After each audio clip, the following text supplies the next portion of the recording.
लोगों तक शिक्षा पहुंचाने की जिम्मेदारी उठाई है विद्या भारती ने। विद्या भारती अपने स्कूल सरस्वती शिशु मंदिर के माध्यम से देश भर में शिक्षा को बढ़ावा दे रहा है।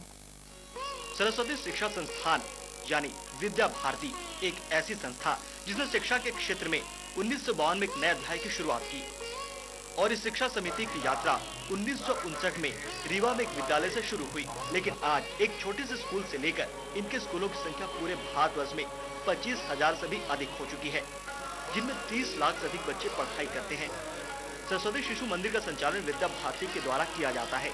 इन विद्यालयों में पढ़ाने वाले शिक्षकों की संख्या भी 1 लाख से अधिक है और ये आंकड़े बयां करते हैं कि विद्या भारती के नेतृत्व में सरस्वती शिशु मंदिर के विद्यालयों और महाविद्यालयों का संचालन एक ऐसी योजना है जो देश की पहली सबसे बड़ी गैर सरकारी शिक्षण संस्थान योजना है।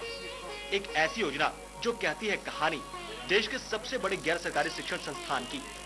सरस्वती शिशु मंदिर में शासकीय कोर्स के अलावा शारीरिक, नैतिक, बौद्धिक समेत कई विषयों को सम्मिलित किया गया है और उनकी विशेष कक्षा ही नहीं लगती बल्कि इसके लिए पुस्तक भी निर्धारित किए गए हैं। छत्तीसगढ़ के सरगुजा जिले में 3 दिवसीय सम्मेलन का आयोजन किया गया, जिसमें आचार्यों को कई तरह की बातें बताई गई।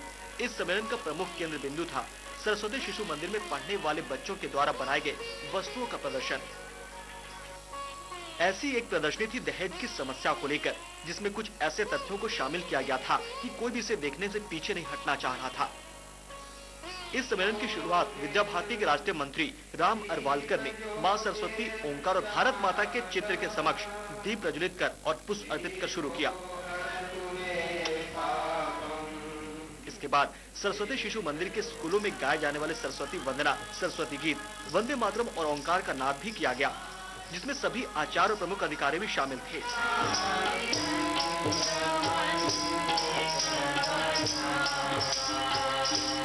एक और जहां शिक्षा के व्यवसायीकरण की बात की जाती है, वहीं पर दूसरी ओर एक ऐसी भी शैक्षणिक संस्थान है जिसका नाम है विद्या भारती। विद्या भारती के द्वारा सरस्वती शिशु मंदिर के विद्यालयों का संचालन किया जाता है, जिनके आचार्यों का एक सम्मेलन यहाँ पर आयोजित है और यहाँ पर उपस्थित हैं विद्या भारती से संबंधित कई वरिष्ठ अधिकारी। आइए हम उनसे बात करते हैं कि आखिरकार व्यवसायीकरण के इस दौर में एक भारतीय संस्कृति के अनुरूप शिक्षा को वे किस तरीके से लोगों के बीच में ला रहे हैं। भारत में बहुत बड़ी संख्या में गांव है, 70 से अधिक प्रतिशत जनसंख्या यहाँ गांव में रहती है और इसलिए गांव के बच्चों के लिए शिक्षा ठीक मिले, इसका प्रयत्न हमारा चल रहा है।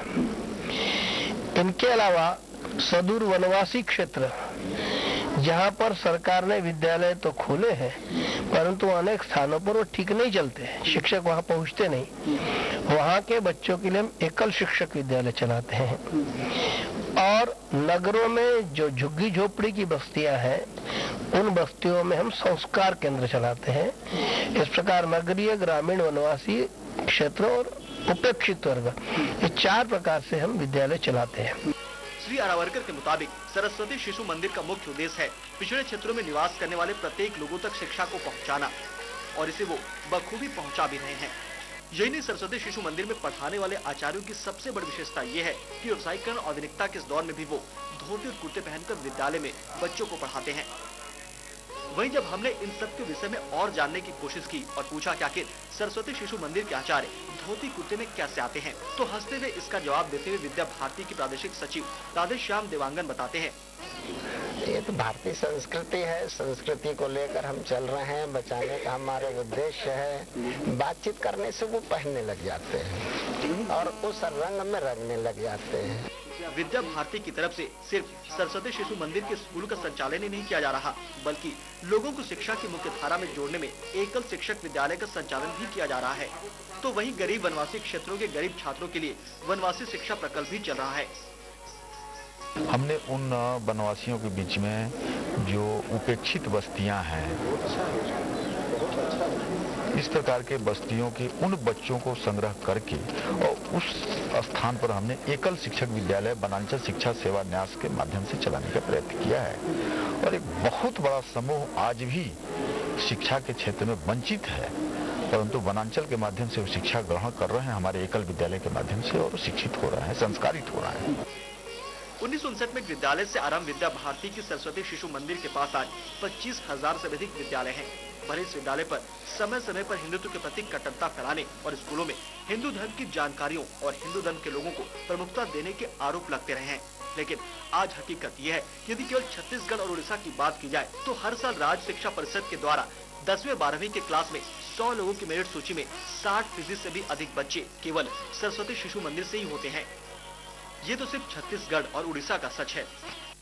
समिति विद्या भारती ने देश के अलग अलग स्थानों पर 4 उच्च महाविद्यालयों की स्थापना की है, जिनमें मेडिकल इंजीनियरिंग के कोर्स संचालित किए जा रहे हैं, जो इस बात का उदाहरण है कि विद्या भारती ने सही मायने में देश में शिक्षा के क्षेत्र में एक नए अध्याय को जोड़ दिया है।